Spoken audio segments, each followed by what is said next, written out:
Hi, it's Steve. Before we get into this case, I want to share something.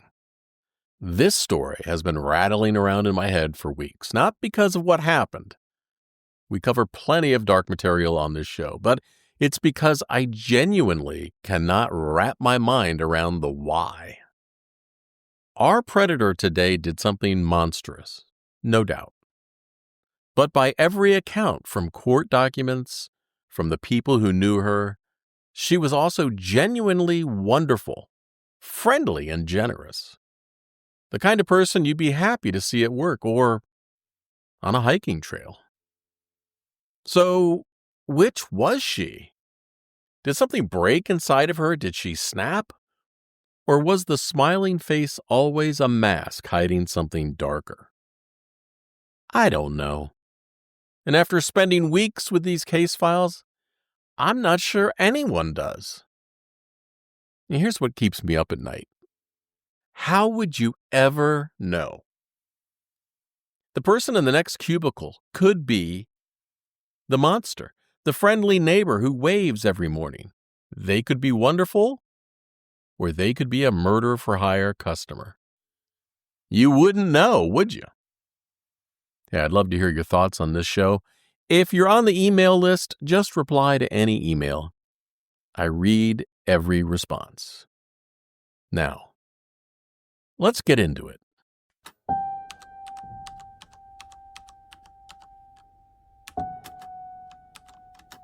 On January 11th, 2023, it was a mild Wednesday evening in Knoxville, the temperature hovering around 50 degrees, and a woman sat alone in her apartment, her laptop glowing in the darkness. She had just uploaded a photograph of another woman to a website called Online Killers Market. That's a pretty ominous name for a website, wouldn't you agree? In the order description, she typed these words. It needs to seem random or accident or plant drugs. Do not want a long investigation. Then she paid $9,750 in Bitcoin. The target was Jennifer Wallace, a woman whose only crime was falling in love with a man who had once been a hiking partner to the woman placing the order. The woman placing the order was Melody Sasser, an environmental compliance specialist, an avid hiker, a smiling, friendly face, a great coworker, and someone who had walked 900 miles of trails in the Great Smoky Mountains. And now, according to federal prosecutors, a would-be murderer. Hey, before I go further, if you want the court documents and case files behind stories like this one, be sure you're subscribed on the email list. Go to truecrimeunheard.com. That's truecrimeunheard.com. And if you want to go right to the subscription form, go to truecrimeunheard.com/subscribe. This is a story about how rejection can curdle into obsession, about how a scammy murder-for-hire website and foreign intelligence agencies accidentally kept a woman alive. I'm Steve Rode, and for 30 years I worked as an investigative writer, chasing financial criminals from Ponzi schemers to corporate fraudsters. I've also spent years in emergency services, 2 years as a police dispatcher, taking emergency calls, surveillance photography with local law enforcement, and chief pilot for public safety operations, flying search and rescue missions for police, fire, and state departments.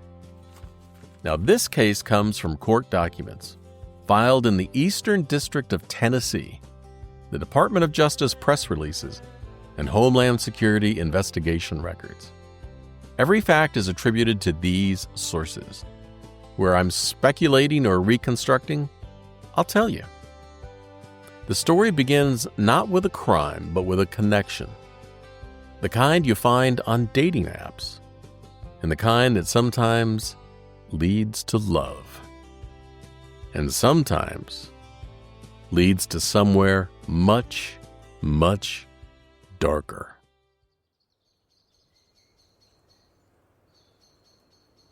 According to court documents and published interviews, Melody Sasser was the daughter of a physician from Hamilton, Alabama, a small town of about 6,800 people near the Mississippi border. By the time she reached her 20s, both her parents were dead. Her father from heart complications related to diabetes during her high school years, and her mother, sadly from bone cancer around 2000. A death Melody watched unfold day by day while serving as her mother's primary caretaker. She and her sister had nursed their mother through her final months, and a friend would later say that Melody was her mother's heartbeat. Imagine being 20-something years old, no parents, a grief so heavy you don't know how to carry it.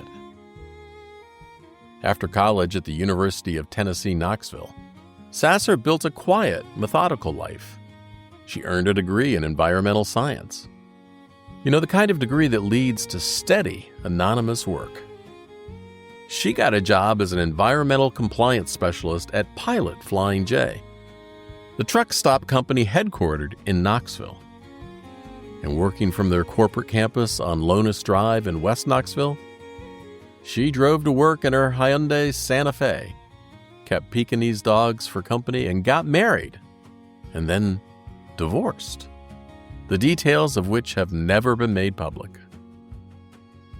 Now, here's something important to understand about who Melody Sasser was before all of this. According to court records, she had no criminal history, not as much as a traffic ticket. No restraining orders, no harassment complaints, no documented pattern of obsessive behavior towards anyone.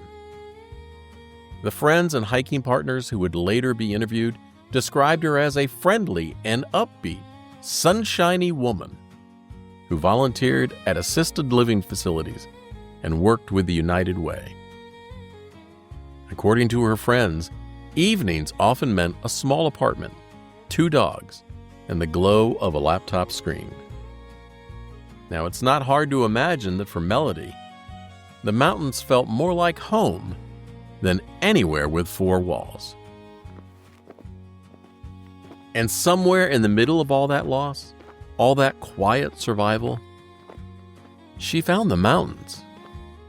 And that was her happy place.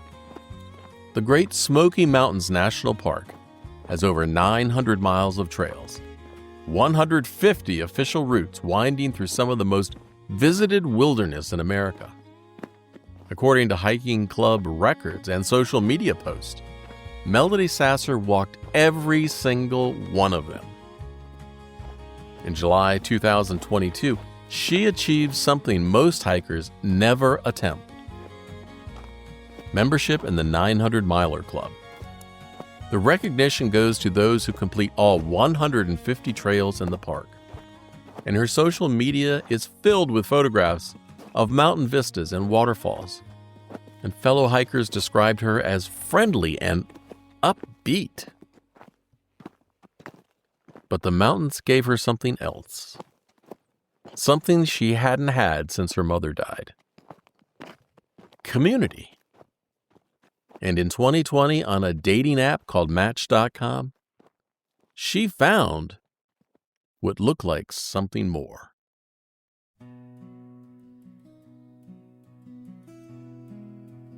According to the federal criminal complaint, Melody Sasser matched with David Wallace on Match.com around 2020. He was a retired Department of Energy emergency manager, someone who had spent his career preparing for disasters and responding to crises. An Air Force veteran and, like Melody, an avid hiker who saw the Smokies not as a weekend recreation, but as something closer to a calling. According to court documents, they became hiking buddies. The specifics of their early relationship aren't detailed, but what is clear is that they spent time together. time that Melody apparently understood as something more significant than David did. The criminal complaint describes what happened next in clinical terms. Quote, "The relationship was brief and did not turn romantic." Unquote. But brief and non-romantic to David Wallace didn't mean the same thing to Melody Sasser. No. According to prosecutors, Sasser believed she was being strung along, that Wallace made promises or suggestions that he didn't keep. The details of what she believed he said to her have never been made public. But what's clear from the court documents is that when Wallace moved on, Sasser did not. And then Wallace met someone else. He met Jennifer. According to court records, David Wallace began a relationship with Jennifer, and eventually they got engaged. What Melody Sasser did next would escalate from obsession to something far, far darker.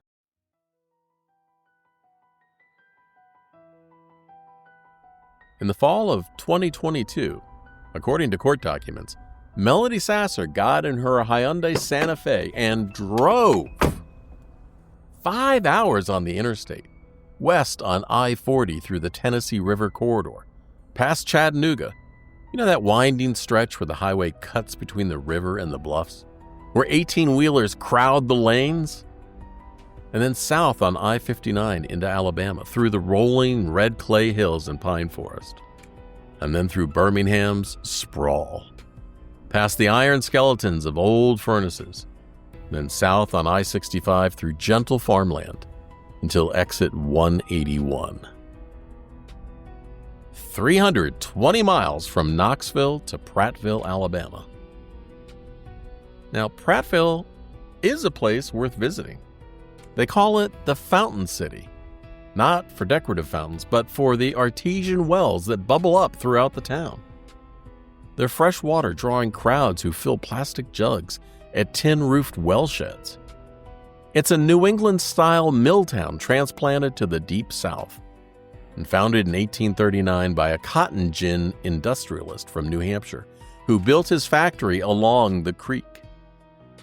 Population, about 38,000. 14 miles northwest of Montgomery.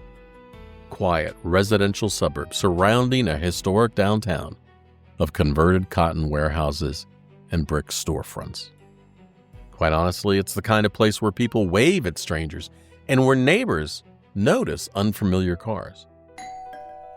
One day, unannounced, Sasser appeared at the Wallace home, confronted David, and according to the criminal complaint, the conversation was not cordial. No. The details of that confrontation aren't fully documented. But here's what happened afterwards. It wasn't just one trip. According to court documents, traffic cameras photographed Sasser's vehicle making multiple trips to Prattville, 320 miles each way, again and again. And according to the criminal complaint, Jennifer Wallace's car was keyed. Not a little scratch, but deep gashes running deliberately down both sides of the vehicle. The kind of damage that takes effort and is expensive to repair.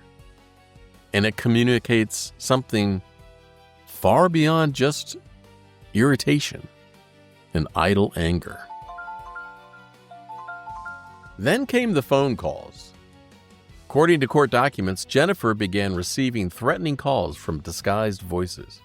Calls made through the internet rather than a phone line. The kind that don't show a real number and are almost impossible to trace. According to one published account, a voicemail left this message. Quote, "You know what would make the world a better place? You not in it." Unquote. Jennifer Wallace wasn't going to be passive. No, sir. She wasn't going to wait for someone else to protect her. because according to published reports, she contacted her cell phone provider to block internet-based calls, the untraceable type of calls, that Sasser was apparently using to hide her identity. She installed a home security system, motion sensors, and cameras. And she purchased a firearm and learned how to use it. You see, Jennifer Wallace was preparing for war. But Melody Sasser, according to prosecutors, had already moved beyond irritating phone calls. She was looking for a more permanent solution. And the answer, she thought, waited on a part of the internet most people will never see.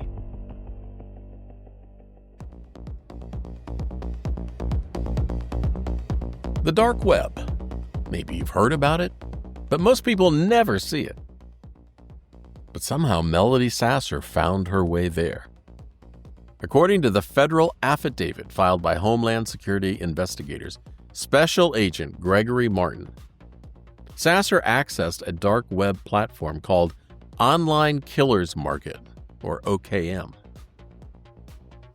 The site, according to the affidavit, purported to offer hitmen for hire services, along with other random associated crimes like hijacking, kidnapping, and extortion, and disfigurement, and sexual violence. It claimed to have over 12,000 registered members from countries around the world. Users could create accounts, submit orders with target details, receive price quotes, and communicate with alleged hitmen through an internal messaging system. Payment was accepted in cryptocurrency. On December 31st, 2022, on New Year's Eve with overcast skies and temperatures in the low 50s, Melody Sasser pulled into a small parking lot in North Knoxville.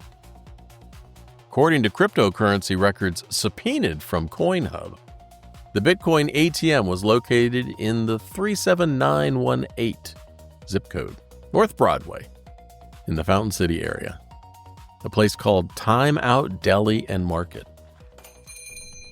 It's the kind of place you've driven by 100 times. I know I have. Red awning over the entrance, neon open sign glowing in the window.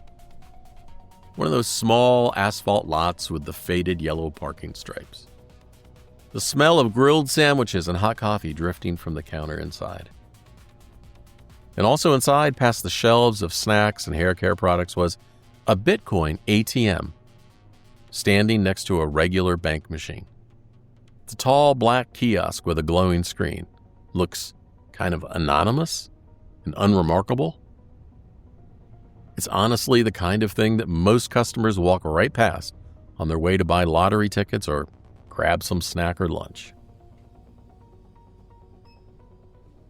Melody deposited $1,000 in cash. After fees, approximately $750 in Bitcoin was sent to a digital wallet, one that prosecutors would later trace to Online Killers Market. It was the first of 4 payments, the beginning of what federal prosecutors would call a murder-for-hire conspiracy. And somewhere between the holiday shoppers and the New Year's Eve preparations, between the customers ordering Philly cheesesteaks at the counter and teenagers grabbing energy drinks from the cooler, a woman in her late 40s fed cash into a machine to pay for a stranger's death.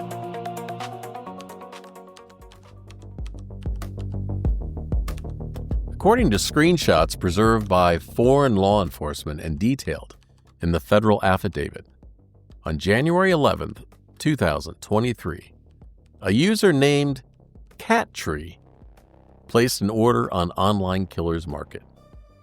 The order contained Jennifer Wallace's full name and home address in Prattville, Alabama, her office address in Birmingham, the make and color of her car, a blue Subaru Outback, and her Alabama license plate number.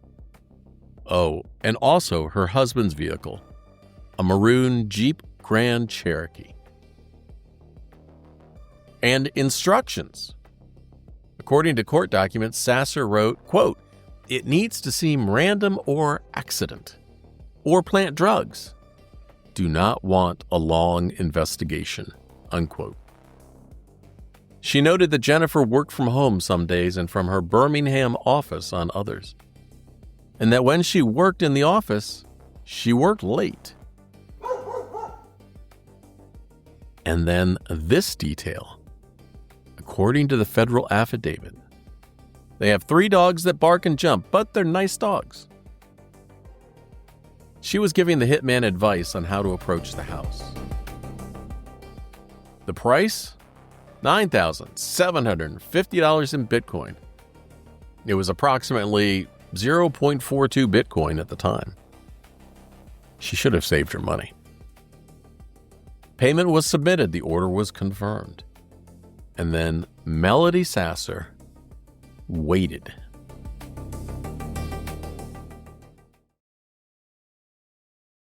Let me stop here for a moment, because there's a question you've probably been asking. What makes someone do this? I've looked into criminals for 30 years. I've chased embezzlers and fraudsters. I've watched people make choices that destroyed families, including their own. And I can tell you, the answer here just isn't simple, because this case doesn't fit the usual patterns. I mean, here's what's missing from Melody Sasser's history. Everything you'd expect to find. No prior arrests, no restraining orders, no documented obsessive behavior towards previous partners. Her ex-husband, whoever he is, never filed complaints. David Wallace apparently saw no warning signs during 2 years of hiking together. Remember, her friends described her as sunshiny, and her employer kept her for a decade. So what the hell happened? According to her defense attorney, Melody Sasser suffered from unrecovered grief.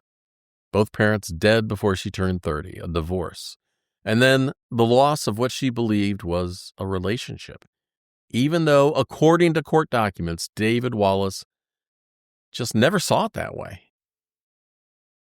Psychologists have a term for this: limerence.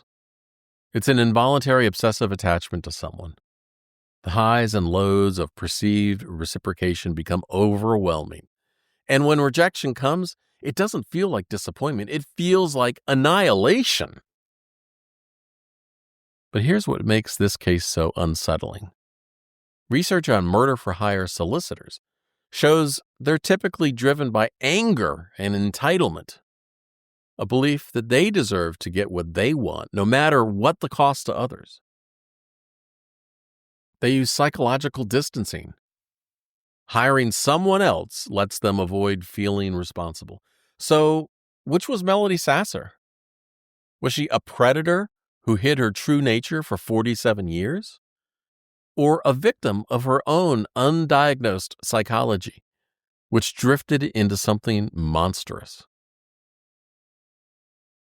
The prosecutor, Anne-Marie Savolto, said something that stuck with me. After the guilty plea, after the confession, after everything, she told reporters, "I don't think Sasser knows why she wanted her dead either." That's not a statement you hear often in criminal cases, and it suggests that even now, the answer just isn't clear.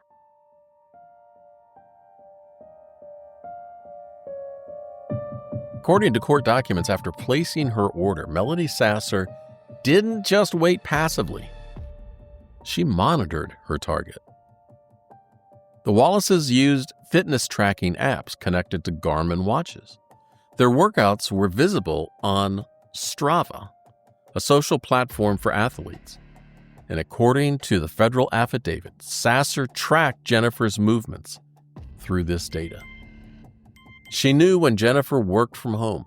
She knew when Jennifer went for walks and how far.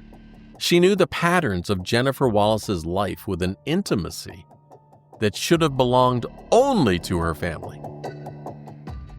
And when weeks passed without word from online Killer's Market, Sasser grew impatient. On March 23, 2023, 2 months and 11 days after the initial order.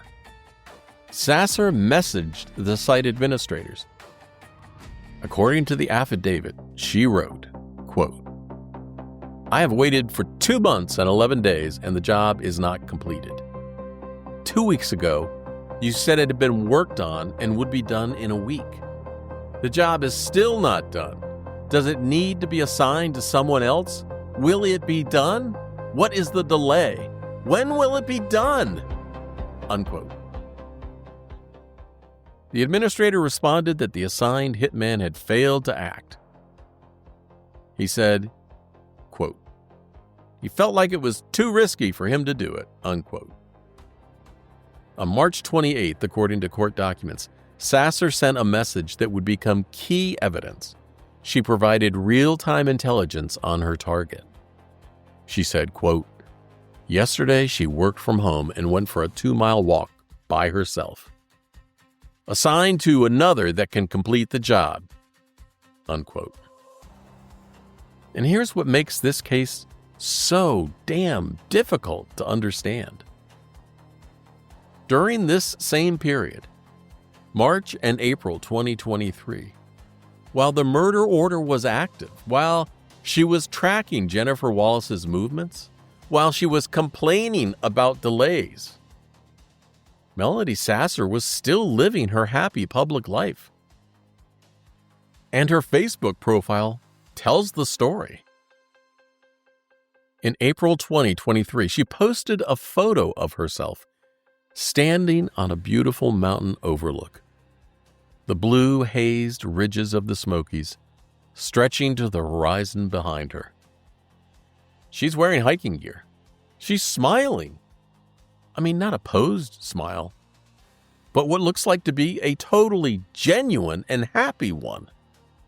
The kind of smile that reaches your eyes and you just know that's legit. On April 19th, 2023, 8 days before foreign law enforcement tipped off Homeland Security about the murder plot, she posted another photo. She's sitting at a community volunteer event wearing a purple "Pilot Gives Back" t-shirt from her employer's charity program. The same warm smile, the same apparent happiness.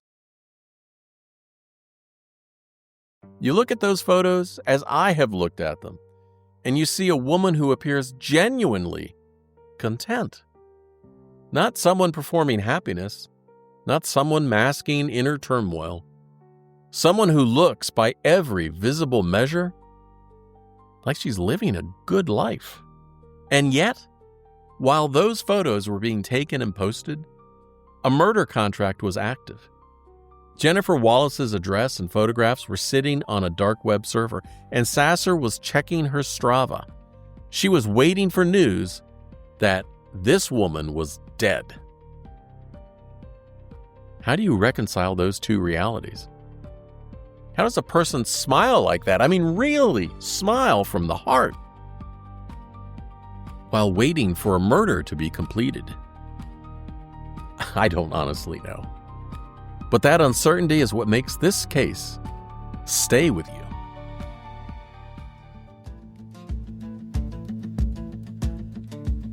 According to the federal affidavit, the site administrator offered 2 new hitmen at higher prices. One wanted 0.49 Bitcoin and the other wanted 0.485 Bitcoin. On March 29th, Sasser messaged back, "Assigned to 0.485, I will add BTC." Unquote. That same day, according to CoinHub records, Sasser returned to the Bitcoin ATM at Time Out Deli and Market. The same small asphalt parking lot, the same red awning, the same neon sign, and the same anonymous kiosk standing quietly next to the shelves while customers ordered sandwiches at the counter. She deposited $2,000 in cash. After fees, approximately $1,579 was converted to Bitcoin and sent to online Killer's Market. 4 days later, on April 2nd, she made another payment, $510 in cash, roughly $402 after fees. According to prosecutors, her total payments exceeded $10,000. But here's what Melody Sasser didn't know, what she couldn't have known. Online Killer's Market wasn't a murder-for-hire service. It was a scam, and someone was watching.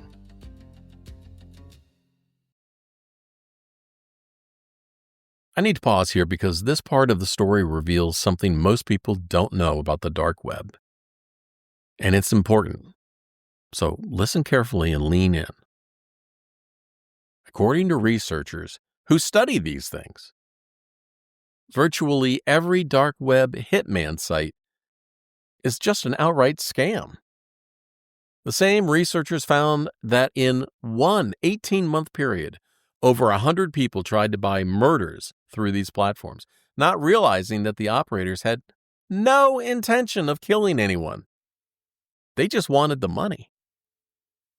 In fact, some of the most notorious hitmen sites were exposed as pure frauds. Sites like Bessa Mafia took in hundreds of thousands of dollars from would-be customers before being revealed as elaborate cons run by scammers who simply collected payments and made excuses. And here's the darkest irony. The scam saved lives.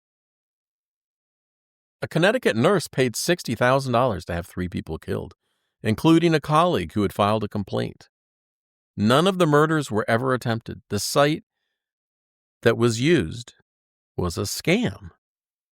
All 3 of the intended victims are alive today. Now, I actually covered a case in a separate episode. If you haven't heard it, search for Ashley Grayson, who tried to hire someone to kill someone she was disagreeing with. But while these scams accidentally protect targets, they don't protect the customers because someone is always watching. In this case, according to the federal affidavit, a foreign law enforcement agency had access to Online Killer's Market's internal records. They were monitoring users, collecting screenshots, and building files. And when they identified a credible threat against a U.S. citizen, Jennifer Wallace, they did something that absolutely saved her life. They picked up the phone and called Homeland Security.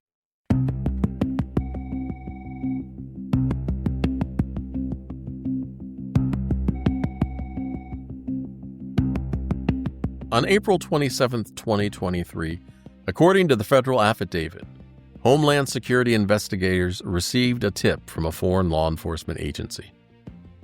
The message was stark. A woman in Tennessee had paid money to have a woman in Alabama killed.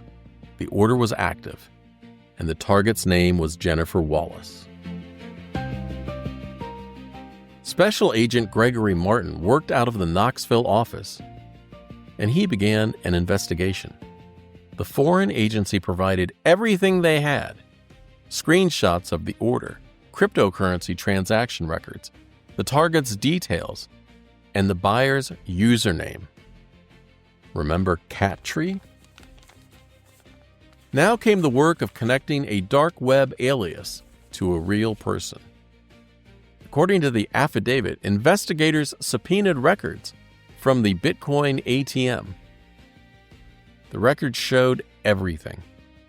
4 transactions between December 31st, 2022 and April 2nd, 2023. Cash deposits totaling over $10,000 and identification documents scanned at the machine. Driver's license photographs, a face, and a name. Melody A. Sasser. Date of birth, November 1975. Address, Knoxville, Tennessee. The same person who had hiked 900 miles of trails in the Great Smoky Mountains. The same person who posted smiling photographs on Facebook. And the same person who colleagues described as friendly and helpful. Homeland Security had their suspect, and now they needed to move before the target was harmed. Hey, if you're finding value in this episode, take 10 seconds to leave a rating or review wherever you're listening. Apple Podcasts could use another 5-star review, please. It helps other people find these stories. And if you want the case files behind future episodes, the court documents, the source materials, well, be sure to become an email subscriber at truecrimeunheard.com/subscribe.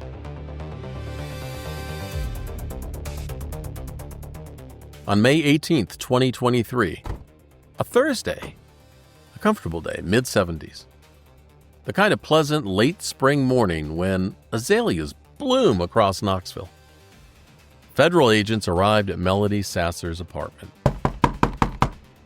According to the federal affidavit, Sasser admitted to accessing Online Killers Market, communicating with individuals on the platform, making the Bitcoin payments, and submitting the order containing Jennifer Wallace's personal information. She confessed.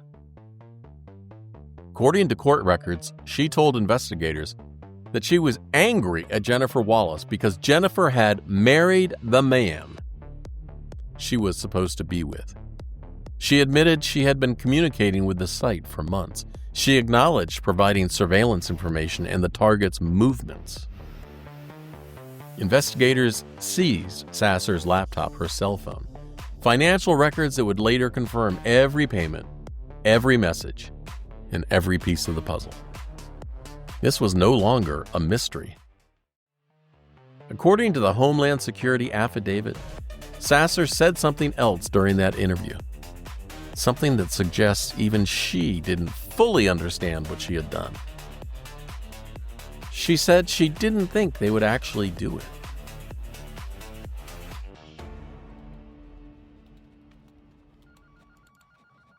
Pilot Flying J, the truck stop company where Sasser had worked for a decade, learned about the arrest almost immediately. And according to published reports, the company launched an internal review. The review found no evidence that Sasser had conducted any of her criminal activity using the company resources. No accessing dark websites on work computers, no using company phones for cryptocurrency transactions, and by all accounts, she had kept her work life and her alleged crimes completely separate.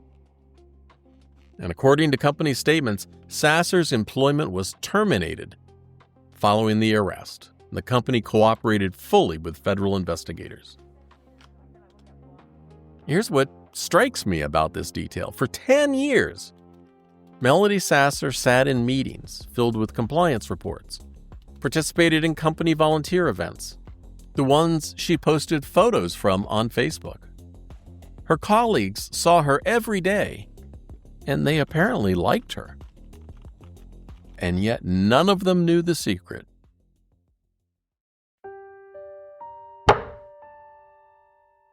According to court records from the Eastern District of Tennessee, Melody Sasser was initially arrested on a federal criminal complaint. A grand jury later returned a formal indictment, charging her with one count of use of interstate commerce facilities in the commission of murder for hire. The charge carries a maximum sentence of 10 years in federal prison. And according to published reports, Sasser's defense team argued that she suffered from psychological trauma, the accumulated weight of losing both parents young, a failed marriage, and what they described as unrecovered grief. They portrayed her as someone who had been pushed beyond their psychological limit. But the prosecution had the messages, the surveillance data, the Bitcoin transactions, and most damning of all, Sasser's own confession. On January 4th, 2024, according to court records, Melody Sasser pleaded guilty. In her plea agreement, she admitted to everything: accessing Online Killers Market, providing Jennifer Wallace's personal information, making the payments, conducting surveillance through the app, expressing frustration when the murder wasn't completed. She was 48 years old. She had no prior criminal record. And she just confessed to trying to have another woman killed.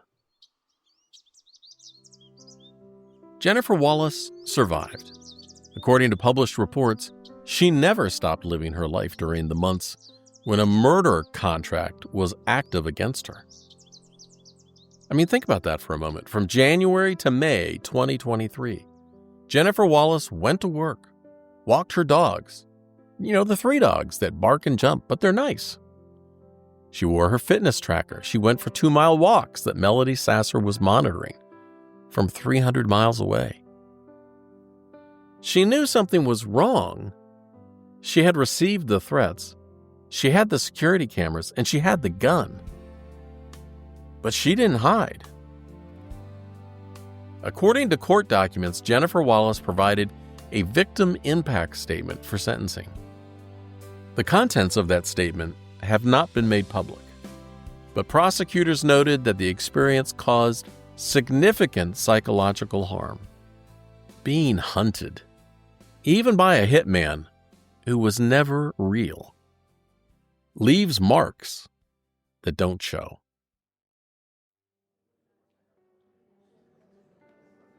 On September 18, 2024, according to Department of Justice records, Melody Sasser appeared for sentencing before the United States District Court of the Eastern District of Tennessee. Federal prosecutors asked for the maximum, 120 months, 10 years, and they argued that Sasser's conduct was calculated, sustained over months, and showed no genuine remorse.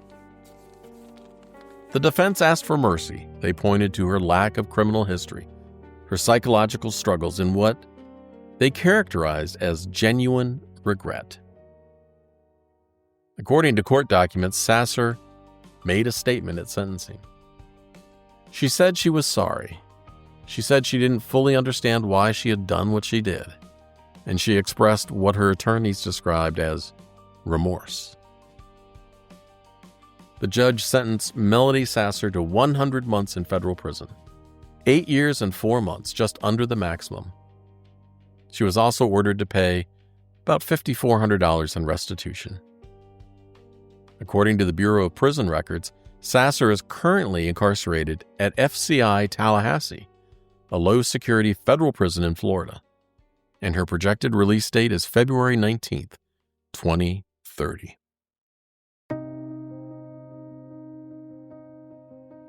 This case reveals something uncomfortable about a dark web murder-for-hire ecosystem.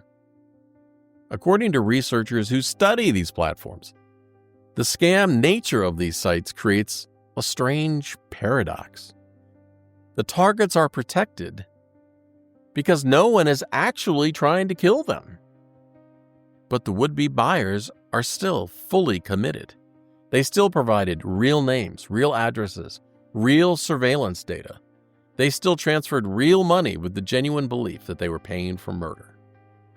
And that belief, that intent, well, that's enough for federal prosecution.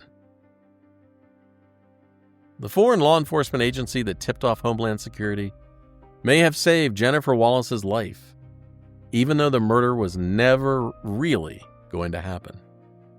Because what if online killers market had been real?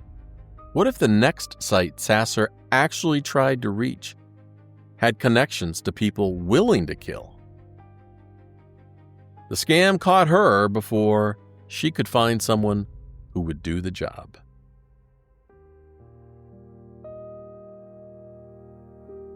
So there's a question this case doesn't answer. I mean, probably several questions, really. What would Melody Sasser have done if the hitman she hired had been real? According to court documents, she paid over $10,000. She provided detailed surveillance. She expressed frustration at delays. She agreed to pay more money to a second hitman when the first one failed. Every action points in one direction. But Melody Sasser never had to confront that final moment. The news that Jennifer Wallace was dead. The crossing of a line that can never be uncrossed. And there's another question, maybe a harder one. Was Melody Sasser always capable of this? Did 47 years of friendly and upbeat hide something darker? A predator waiting for the right trigger? Or was she genuinely the person her hiking partners believed her to be? Until grief and rejection and isolation corroded something essential inside her. Remember, the prosecutor said she doesn't think Sasser herself knows the answer, which means you and I never will either. The scam saved Jennifer Wallace's life. It might have saved Melody Sasser from becoming something worse than she already was. Or maybe not. No one can ever know.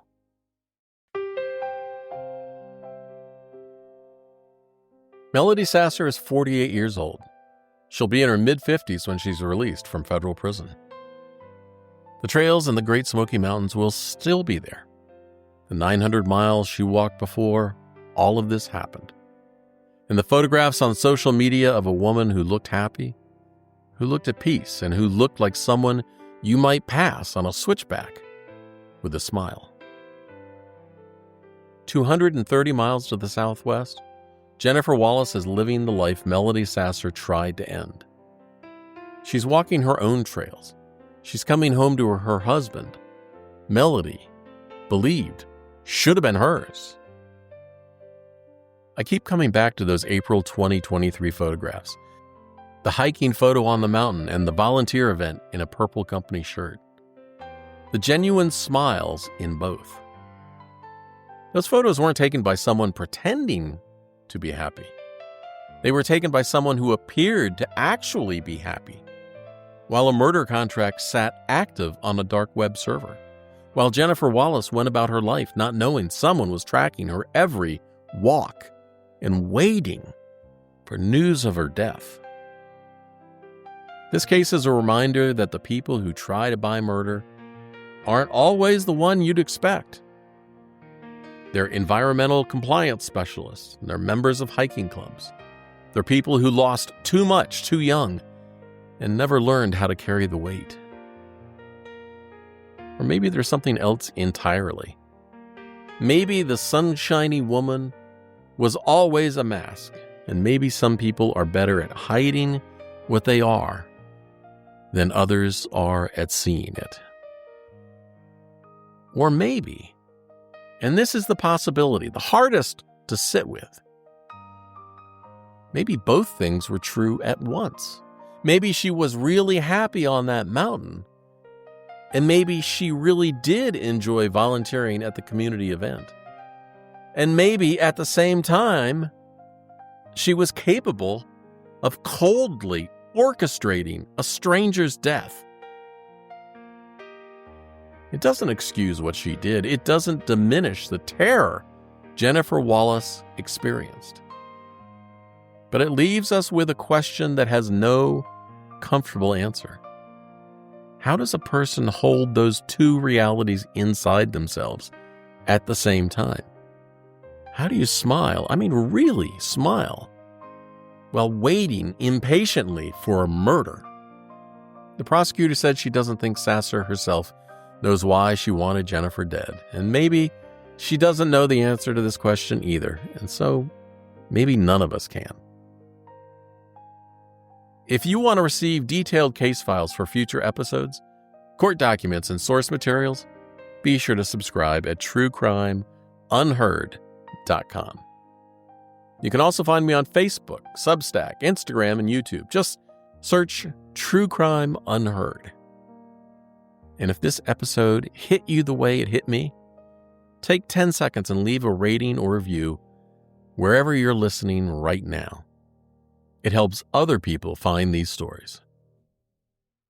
Until next time, stay safe, stay curious, and stay subscribed.